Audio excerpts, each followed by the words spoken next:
Hello दोस्तों, आज हम पढ़ेंगे मैट्रिक्स क्या होता है, मैट्रिक्स का आर्डर कैसे डिफाइन करते हैं, रो मैट्रिक्स क्या होता है, कॉलम मैट्रिक्स क्या होता है, स्क्वायर मैट्रिक्स क्या होता है, upper triangular matrix, lower triangular matrix क्या होता है, डायगोनल मैट्रिक्स क्या होता है, प्रिंसिपल डायगोनल मैट्रिक्स क्या होता है, आइडेंटिटी या यूनिटी मैट्रिक्स क्या होता है और इसकी इक्वालिटी कैसे चेक करते हैं।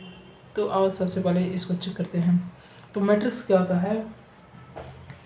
Matrix the collection of numbers, row या column, the collection of number in row and column is called matrix.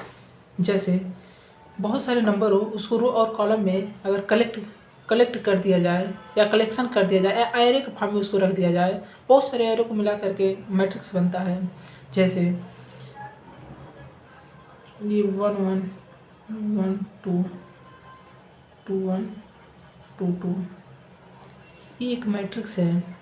अगर इसकी आर्डर की बात करें तो इसमें कितने रो हैं? एक R1 R2, 2 रो हैं और कितने कॉलम हैं? C1 C2।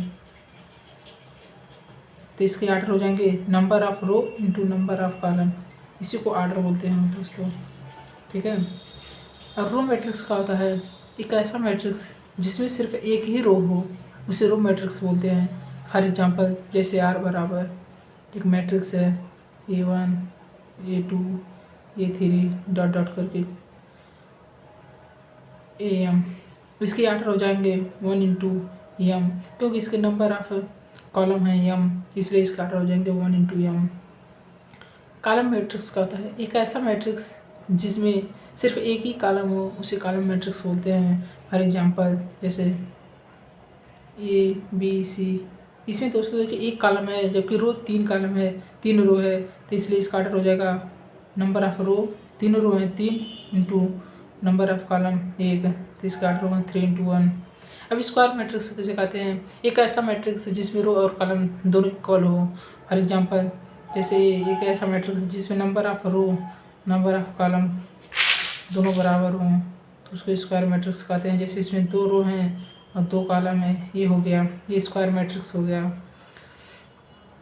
अब अपर ट्रायंगुलर मैट्रिक्स कैसे कहते हैं? एक ऐसा मैट्रिक्स जिसके डायगोनल के नीचे का सारे एलिमेंट 0 हों, उसे अपर ट्रायंगुलर मैट्रिक्स बोलते हैं, कहते हैं। जैसे ये अगर कोई मैट्रिक्स है ABC 0 D 0 0 EF, देखो दोस्तों 0F, जैसे दोस्तों को ये डायगोनल एलिमेंट है, इसके नीचे के सारे एलिमेंट 0 है, 0 0 0, इसलिए इसे अपर ट्रायंगुलर मैट्रिक्स बोलते हैं। लोअर ट्रायंगुलर मैट्रिक्स कैसे कहते हैं? एक ऐसा मैट्रिक्स ये फॉलो करेगा स्क्वायर मैट्रिक्स ही, स्क्वायर मैट्रिक्स भी लगेगा, रेक्टेंगुलर मैट्रिक्स भी नहीं लगेगा। एक ऐसा स्क्वायर मैट्रिक्स जिसके अपर डायगोनल के ऊपर के सारे एलिमेंट 0 हों, उसे लोअर ट्रायंगुलर मैट्रिक्स कहते हैं। जैसे U बराबर कोई अगर मैट्रिक्स है A 0 0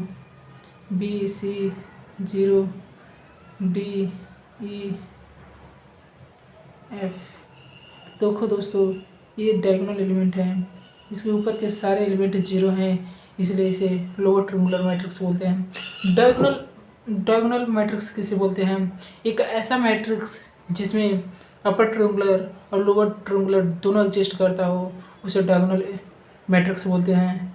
जैसे ये कोई मैट्रिक्स है, इसमें A है 0 0 0 B 0 0 0 C, इसका आर्डर हो गया 3 गुणे 3, क्योंकि इसमें नंबर ऑफ रो 3 है, नंबर ऑफ कॉलम 3 है, इसे डायगोनल मैट्रिक्स बोलते हैं। क्योंकि इसका देखो ये 3 एलिमेंट हैं, इसमें डायगोनल में 0 भी हो सकता है, लेकिन सब के सब डायगोनल 0 नहीं होंगे।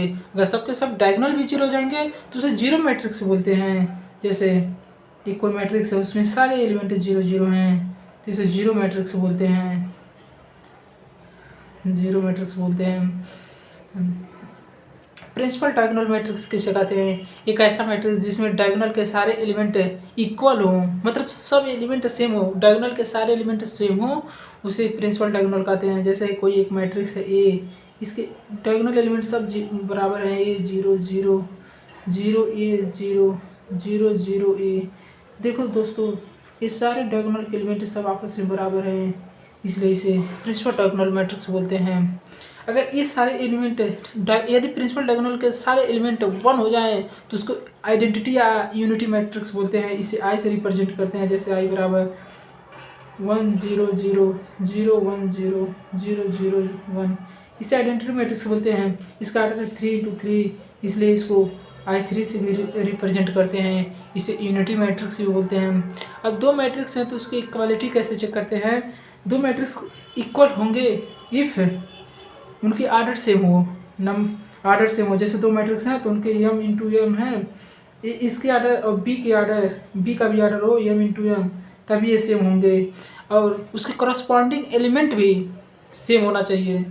जैसे ए बराबर कोई मैट्रिक्स है 2 3 4 5, इसके आर्डर है 2 × 2, बी कोई मैट्रिक्स है 2 3 4 5 2 × 2, तो ये दोनों मैट्रिक्स आपस में बराबर हैं, यानी ये इक्वलिटी हैं। इसी से अगर दो मैट्रिक्स अगर इक्वल हैं तो ऐसे ही कंपेयर करके उसका वैल्यू भी निकाल लेते हैं। जैसे कोई मैट्रिक्स ए है, इसमें दिया है x 0 2 5, और बी एक मैट्रिक्स दिया है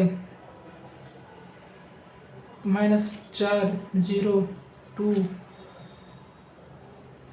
y, तो पूछा है find the value of x and y। तो x एंड y का वैल्यू फाइंड आउट करने के लिए तो देखो दोनों का आर्डर सेम है, और ये बता भी दिया है कि ये इक्वल है, तो इसलिए a बराबर हो जाएगा, इसका एलिमेंट इसके बराबर हो जाएगा, यानी x बराबर -4, और y के इसके बराबर हो जाएगा, यानी y बराबर 5। ये -4 है, ये -5। इसलिए थैंक यू दोस्तों। अच्छा लगे वीडियो तो लाइक करना, शेयर करना, सब्सक्राइब करना।